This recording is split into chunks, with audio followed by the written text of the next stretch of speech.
جی بسم اللہ الرحمن الرحیم، السلام علیکم ناظرین، میں توصیف احمد امان اپنے آفیشیل یوٹیوب چینل کے ساتھ آپ کی خدمت میں حاضر ہوں۔ ہم دنیا داری پہ، سیاست پہ اور بڑے ایشوز پہ بہت سی ویڈیوز بناتے ہیں،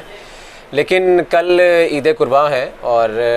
میں نے سوچا کہ اس حوالے سے بھی ایک ویڈیو ہونی چاہیے ایک عالم کے ساتھ، اور پتہ چلنا چاہیے اس کے مسائل کے، ہمیں پتہ ہونا چاہیے اگر ہم قربانی کر رہے ہیں کن کن چیزوں کا ہمیں خیال رکھنا چاہیے۔ تو میں نے کہا چلے ایسی ویڈیو بنا کے بھی آپ کی خدمت میں پیش کرتے ہیں۔ تو میرے ساتھ موجود ہیں صاحبزادہ علامہ خلیق احمد امان صاحب، ان سے ہم بات کرتے ہیں قربانی کے حوالے سے۔ السلام علیکم جی۔ وعلیکم السلام، کیسے ہیں آپ؟ ٹھیک ہے الحمدللہ جی۔ تو سب سے پہلے تو یہ بتائیں ہمیں کہ جو قربانی ہے وہ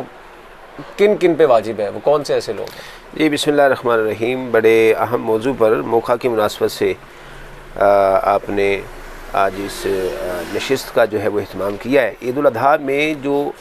سب سے مختلف اور منفرد عمل ہے امت کا، وہ قربانی کا عمل ہے۔ حضور علیہ الصلوۃ والسلام سے پوچھا گیا کہ یا رسول اللہ صلی اللہ علیہ وسلم، یہ قربانی کیا ہے؟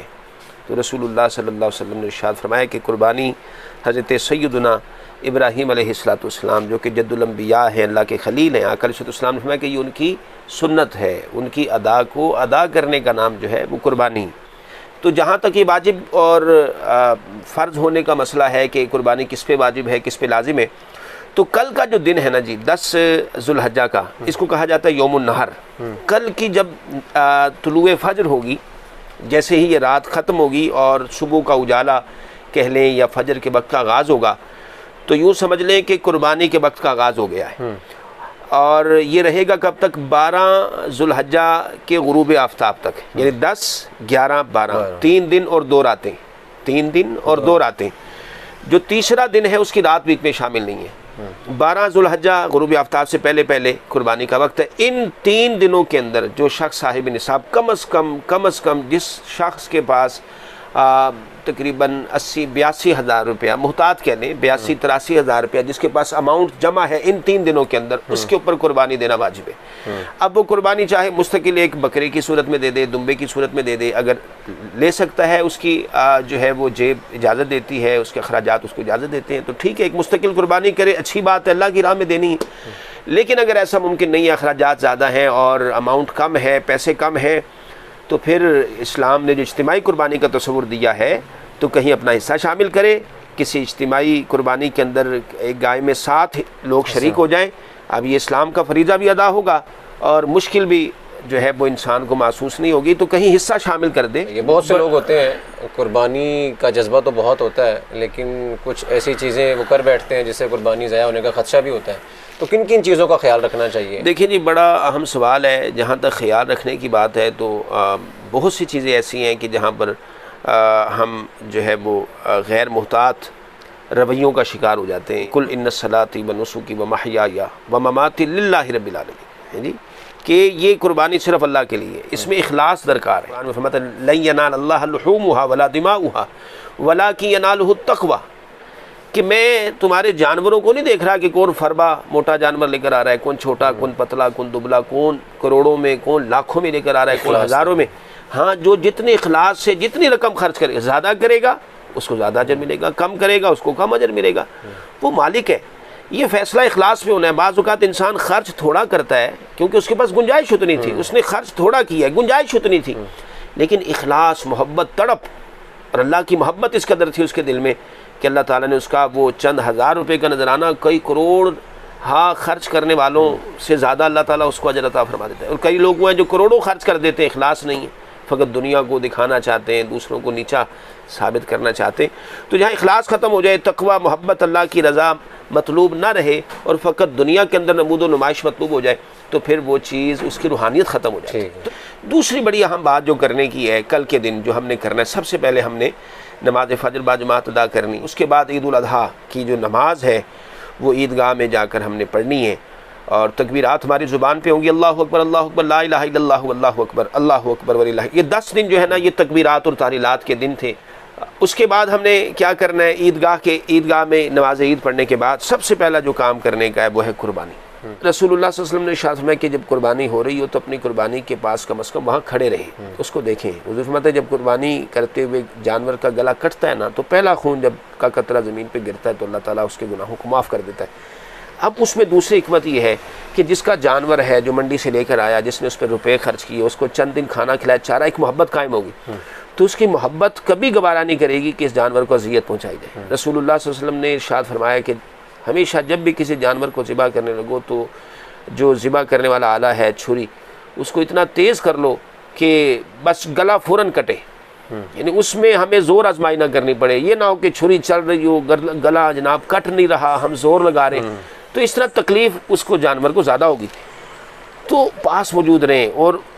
اس چھری جو چل رہی ہے اب وہ اتنی تیز ہونی چاہیے کہ جانور کو کم سے کم اذیت ہو۔ دوسرا یہ ہے کہ ہم کیا کرتے ہیں، ہمارے قصاب اپنا ٹائم بچانے کے لیے جانور کو ضرورت سے زیادہ تکلیف دیتے ہیں۔ وہ کیسے کہ ہم اللہ تعالیٰ نے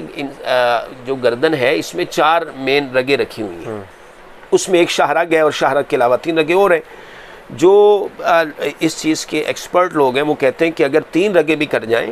تو ذبح کرنے کے لیے کافی ہو جاتا ہے، شاہرگ بھی کاٹنا ضروری نہیں ہے، یعنی شاہرگ سے پہلے جو 3 رگیں ہیں ساتھ جڑی ہوئی وہ بھی اگر کٹ جاتی ہیں تو یہ بھی اس کے ذبح ہونے کے لیے کافی ہے، اس کا خون بہے گا، جتنا زیادہ خون نکلے گا وہ ہمارے لیے بھی اچھا ہے کہ اس کا گوشت اتنا ہی ستھرا ہو جائے گا، بیماریوں سے پاک ہو جائے گا۔ لیکن اگر ہم جانور کو جلدی ٹھنڈا کرنے کے لیے 4 رگیں بھی ہم نے کاٹ دیں پھر بھی تسلی نہیں ہو رہی قصاب کی، وہ کہتا ہے جی جلدی جلدی اس کو ٹھنڈا کرنا ہے، یہ ہلنا بند ہو جائے، ہم کیا، وہ قصاب کیا کرتا ہے پھر وہ حرام مغز پہ چھری، اکثر آپ نے دیکھا ہوگا جب قصائی جانور ذبح کرتا ہے تو ساری رگیں کاٹنے کے بعد جب ہڈی آتی ہے نا تو ہڈی کے اندر چھری کی نوک مارتے ہیں، وہ حرام مغز کاٹتا ہے، پورا جسم دماغ کے ساتھ ڈسکنیکٹ ہو جاتا ہے، جسم بالکل بے حس و حرکت ہو جائے گا، جب وہ اس کی حرکت ختم ہو جائے گی تو وہ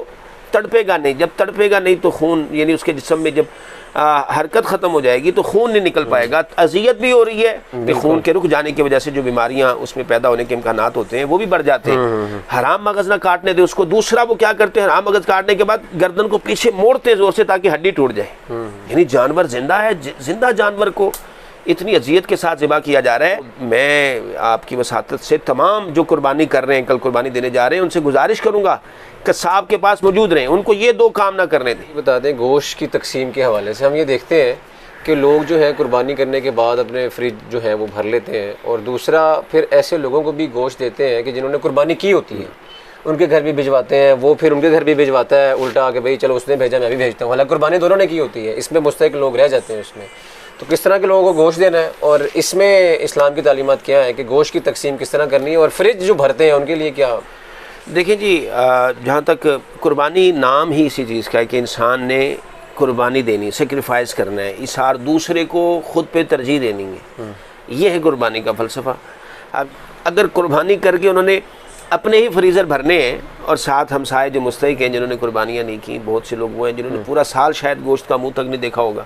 ٹھیک ہے، ان کا خیال کیے بغیر صرف وہ اپنا پیٹ بھر رہے ہیں، تو میرا یہ خیال ہے کہ یہ قربانی کا مقصد پورا نہیں ہو رہا۔ یہ تو اللہ کی ہم پہ خاص کرم نوازی ہے، یہ حضور کی رحمت کا صدقہ ہے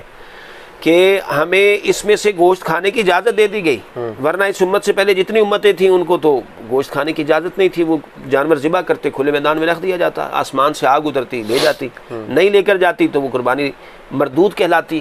اور اس میں سے کھانے کی بھی اجازت نہیں ہوتی تھی۔ یہ تو اللہ کا کرم ہے کہ اس نے ہمیں ان میں سے کھانے کی بھی اجازت دے دی ہے۔ اگر کھانے کی اجازت دی ہے تو ہمیں اس چیز کا ضرور خیال کرنا ہے، یہ بڑا اہم دن ہے۔ جو سوالی آپ کے گھر پہ آ رہا ہے کوئی خالی نہ جائے، آپ کو اپنے رشتہ داروں میں، اپنے ہمسائے میں جتنے لوگ قربانیاں کر رہے ہیں، کم از کم ہر بندہ، ہر قربانی کرنے والا یہ عہد کر لے کہ میں نے اپنے دائیں بائیں جو گھر ہیں جہاں قربانی نہیں ہوئی ان کا خیال کرنا ہے۔ رسول اللہ صلی اللہ علیہ وسلم نے تو ہمسائے کے حقوق پہ ویسے اتنا زور دیا، آقا فرماتے ہیں عام دنوں میں، حضور فرماتے ہیں جب بھی کھانا بناؤ تو شوربہ زیادہ کر لو،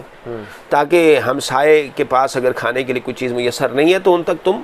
پہنچا سکو، جائے اس کے کہ ہم اپنے انہی رشتہ داروں کے گھر گوشت بھیج رہے ہیں جو خود بھی قربانی کر رہے ہیں، ٹھیک ہے جی، تاکہ وہ ہمارے گھر بھیجیں جی، یہ امید ہوتی۔ ایسا نہیں کرنا، یہ نہیں سوچنا۔ قربانی کا مقصد یہ ہے کہ اپنے اوپر ان غریبوں کو ترجیح دو، ان مستحقین کو ترجیح دو، ان لوگوں کو ترجیح دو جو قربانی نہیں کر رہے۔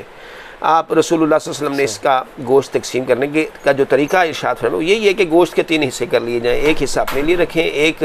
رشتہ داروں کے لیے، دوست احباب کے لیے رکھ لیں، اور تیسرا جو ہے وہ صدقہ کر دیں۔ رشتہ دار دوست احباب بھی وہ جنہوں نے قربانی نہ کی ہو، بالکل اسی طرح جنہوں نے قربانی نہیں کی ان کو ترجیح دیں، ان تک گوشت پہنچائیں۔ یہ 3 حصے کرنا یہ ایک سنت عمل ہے، مستحب عمل ہے، مگر نہ آپ چاہیں تو سارے کا سارا گوشت راہ خدا میں بانٹیں، ٹھیک ہے، آپ چاہیں تو 2 حصے راہ خدا میں بانٹ دیں، 1 حصہ اپنے پاس رکھ لیں، یہ آپ کا اختیار ہے۔ لیکن ان دنوں میں بھی اگر میں یہ سمجھتا ہوں کہ کسی گلی میں قربانی ہو رہی ہے، محلے میں قربانی ہو رہی ہے اور کسی غریب کے گھر آج بھی دال پک رہی ہے، تو پھر اسے ڈرنا چاہیے کہ کہیں ایسا نہ ہو کہ وہ ساری کی ساری قربانیاں رد ہو جائیں، کہ آج کا دن تو مہمان نوازی کا دن ہے، آج کا دن تو غربا پروری کا دن ہے، آج کا دن تو اللہ کے ان مستحق بندوں پر خاص رحم کرنے کا دن ہے۔ آج بھی اگر کسی کے گھر میں دال پک رہی ہے، کسی کے گھر میں فاقہ ہے، کسی کے گھر میں اس کے بیچارے غریب کے بچے بھوک سے تڑپ رہے ہیں، رو رہے ہیں اور ان کے پاس کھانے کو کوئی چیز میسر نہیں ہے، تو میں یہ سمجھتا ہوں کہ پھر وہ قربانی نہیں ہے، وہ فقط ایک دکھلاوا ہے، ریاکاری ہے۔ قربانی کا مقصد تب پورا ہوتا ہے جب ہم خود جائیں، اس کا انتظار نہ کریں کہ میرا دروازہ کوئی آ کے کھٹکائے گا تو میں اس کو گوشت دوں گا، نہیں، ہمیں پتہ ہوتا ہے کہ ہمارے دائیں بائیں کتنے مستحق لوگ ہیں، خود ان کے پاس جائیں اور ان کا شکریہ ادا کریں کہ انہوں نے ہمارا تحفہ قبول کر لیا۔ ہمارے گوشت میں سے جتنا زیادہ حصہ کسی غریب کے گھر پہنچے گا، ہماری قربانی کی قبولیت کے امکانات اتنے بڑھ جائیں گے۔ ٹھیک ہے، بہت شکریہ علامہ صاحب نے بڑی اہم باتیں کی ہیں۔ امید ہے آپ سب لوگ ان تمام باتوں کا، ان تمام چیزوں کا خیال رکھیں گے اور قربانی کے وقت آپ لوگ خود وہاں پر موجود ہوں گے۔ اللہ پاک ہمیں عمل درآمد کرنے کی ہدایت عطا فرمائے۔